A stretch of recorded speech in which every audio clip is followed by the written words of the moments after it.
Hello കൂട്ടുകാരെ, നമുക്കിന്ന് വൈകിട്ട് തട്ടിക്കൂട്ട് പരിപാടി ഒന്ന് കാണാവേ. അതിൻ്റെ ഇടയ്ക്ക് മക്കൾ രണ്ടുപേരും പഠിക്കാനിരിക്കുക. അപ്പോഴാണ് ഞാനിത് ചെയ്യാൻ പോണത്. നമുക്കപ്പം അതിന് ശർക്കരയല്ല, ഇവിടെ ഞാൻ ചക്കര ഇരുന്നത്, അത് നമുക്കൊന്ന് ചെറുതാക്കിയിട്ട് ഒന്ന് പാനിയാക്കാമേ. അത് അടുപ്പത്തോട്ട് പാനിയാക്കാൻ വെച്ചിട്ട് നമുക്കിനിയിപ്പം തേങ്ങയൊക്കെ ഞാൻ ചിരണ്ടിക്കൊണ്ട് വന്നിട്ടുണ്ട്. അതൊന്ന് അവിടെ നിന്ന് പാനിയാവട്ടെ. ആ സമയത്ത് നമുക്കിതൊന്ന് തേങ്ങാപ്പാൽ എടുക്കാം. അതിൻ്റെ ഇടയ്ക്ക് ഒരാളത് വെള്ളത്തിന് വന്നിട്ടുണ്ട്. കുപ്പിയിലാക്കി ഇവർക്ക് ഞാൻ കൊടുക്കുന്നത്. അപ്പോൾ അത് കുടിച്ചിട്ട് അവിടെ കൊണ്ട് വെക്കും. അപ്പോൾ ഇനിയിപ്പോൾ നമുക്കത് തേങ്ങാപ്പാൽ എടുക്കാം. അതിന് മിക്സിയുടെ ജാറിലോട്ടിട്ട് ഒരുപാട് തേങ്ങയൊന്നുമില്ല കേട്ടോ, കുറച്ച് തേങ്ങ എടുക്കുന്നുള്ളൂ.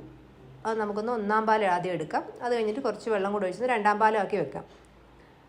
അത് നമുക്ക് അരിച്ചു മാറ്റി വയ്ക്കാം. എന്നിട്ട് അപ്പോൾ ഇന്ന് ഞാൻ സൂചി ഗോതമ്പാണ് എടുത്തത്.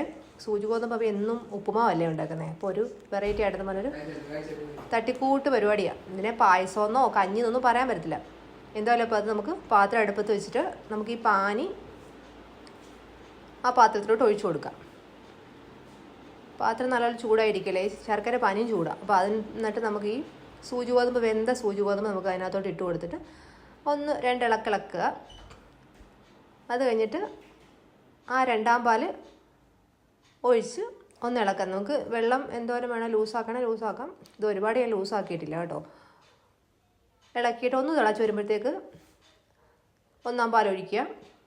അത് കഴിഞ്ഞിട്ട് ഇച്ചിരി നെയ്യൊക്കെ ഒഴിച്ച് ഒന്ന് റെഡിയാക്കി. ഇതിനകത്ത് നട്ട്സോ കാര്യങ്ങളോ ഒന്നും ഇട്ടിട്ടില്ല. ഇവിടെ ഇപ്പം വൈകിട്ടപ്പോൾ ഏട്ടനും അച്ഛനും ചോറ് കഴിക്കത്തില്ല കേട്ടോ. അപ്പോൾ എന്തെങ്കിലും അവർക്ക് ചോറില്ലാത്ത എന്തായാലും ഉണ്ടാക്കണം. അത് കാരണം അപ്പോൾ ഇന്ന് എന്തായാലും ഇതാക്കാമെന്ന് വെച്ചു. അപ്പോൾ അവസാനം നമുക്ക് കുറച്ച് നെയ്യൊക്കെ ഒഴിച്ച് ഒന്ന് ഇളക്കി അടച്ച് വെച്ചേക്കാം. അപ്പോൾ കുറച്ചൊന്ന് തണുക്കട്ടെ. തണുത്തതിന് ശേഷം ഇത് നമുക്ക് കഴിക്കാം. കുറച്ച് ചൂടല്ലേ. അപ്പം എന്തായാലും ഒന്ന് ചെയ്ത് നോക്കിയേക്ക്. ഓക്കെ.